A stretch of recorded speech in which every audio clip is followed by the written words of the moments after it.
Hello friends, welcome to tech edu cook. आज हम आपको बताने वाले हैं जो कि है Gujarat environment management institute that is GEMI की तरफ से एक रिक्वायरमेंट आ रहा है जो कि है सीनियर साइंटिफिक ऑफिसर के लिए। ठीक है, उसके बारे में हम बात करेंगे। जैसे कि आप देख पा रहे हो, ये उसका ऑफिशियल वेबसाइट है। इसमें एक नोटिफिकेशन एडवर्टाइजमेंट आया है, इसको हम डाउनलोड करके रीड कर लेते हैं, देखते हैं क्या क्या एजुकेशन क्वालिफिकेशन है। ठीक है, जैसे कि आप देख पा रहे हो यहाँ पे ये जो पोस्ट कोड 2 है, इसमें सीनियर साइंटिफिक ऑफिसर, इसको थोड़ा जूम कर लेता हूँ कि आपको समझ में आए। जैसे कि आप देख पा रहे हो कि जो सीनियर साइंटिफिक असिस्टेंट है, इसके पोस्ट है। इसका जो एसेंशियल क्वालिफिकेशन है ये है कि जो एज लिमिट है ये 35 ईयर्स का है, इससे ज़्यादा नहीं होना चाहिए। उसके बाद आपको should be A graduate degree और फ्रॉम रिकॉग्नाइज यूनिवर्सिटी और इंस्टीट्यूट। ओके, दैट मीन्स आपको BSc डिग्री होना चाहिए। कौन कौन सब्जेक्ट में?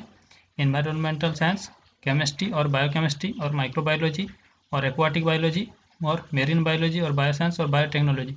इन सारे सब्जेक्ट के अंदर कोई भी एक सब्जेक्ट से आप अगर ग्रेजुएट किए हो तो आप इसके लिए एलिजिबल हो। ठीक है, उसके साथ ही आपको बेसिक नॉलेज ऑफ कंप्यूटर भी होना चाहिए, जो कि Gujarat civil service classification and recruitment rules के हिसाब से जो रूल है कि आपका बेसिक कंप्यूटर नॉलेज होना चाहिए। ठीक है, तब भी आप अप्लाई कर सकते हो।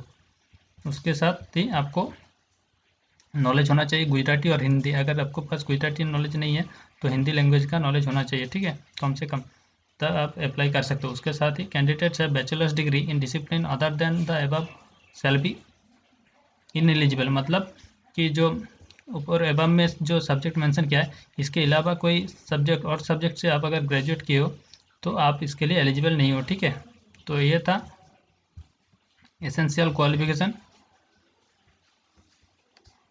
उसके बाद और क्या है देख लेते हैं।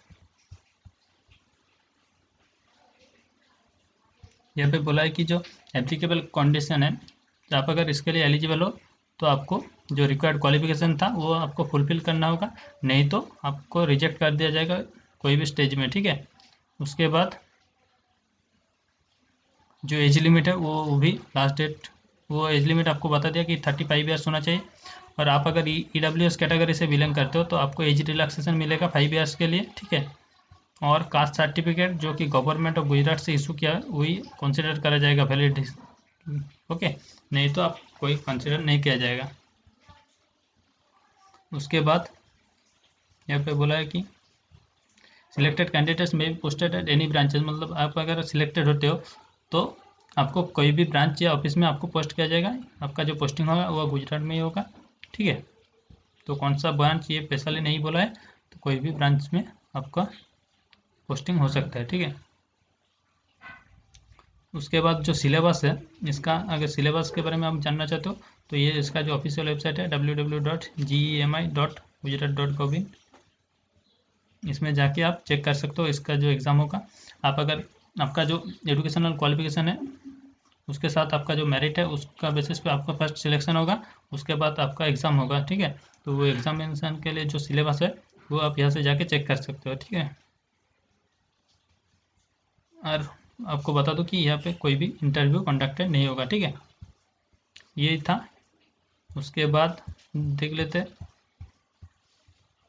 नेक्स्ट जो आ रहा है। यहाँ पे आप देख पा रहे हो कि जो आपका जो पोस्ट है वो सीनियर साइंटिफिक असिस्टेंट का है। तो इसका जो पे स्केल है ये 39,900 से स्टार्ट करके 1,26,600 के बीच में होगा। और आपका जो फर्स्ट 5 ईयर्स का जो फिक्स्ड पे होगा वो है 38,090 रुपीज़। ठीक है, तो आपको एज लिमिट में बता दिया 35 ईयर्स। इसका जो एप्लीकेशन का लास्ट डेट है 15 अगस्त है। ठीक है, और इसका जो नंबर ऑफ पोस्ट है ये सिर्फ EWS के लिए ये पोस्ट है, जनरल कैटेगरी के लिए कोई पोस्ट नहीं है। तो आप अगर EWS कैटेगरी से बिलोंग करते हो एंड बाकी सब जो मैं एजुकेशनल क्वालिफिकेशन और एसेंशियल क्वालिफिकेशन में आपको बताया वो अगर फुलफिल करते हो तो आप जाके इसमें अप्लाई कर सकते हो। ठीक है, इसका लास्ट डेट है 15 अगस्त। ठीक है, if this video is helpful for you then like the video, subscribe the channel. Thank you.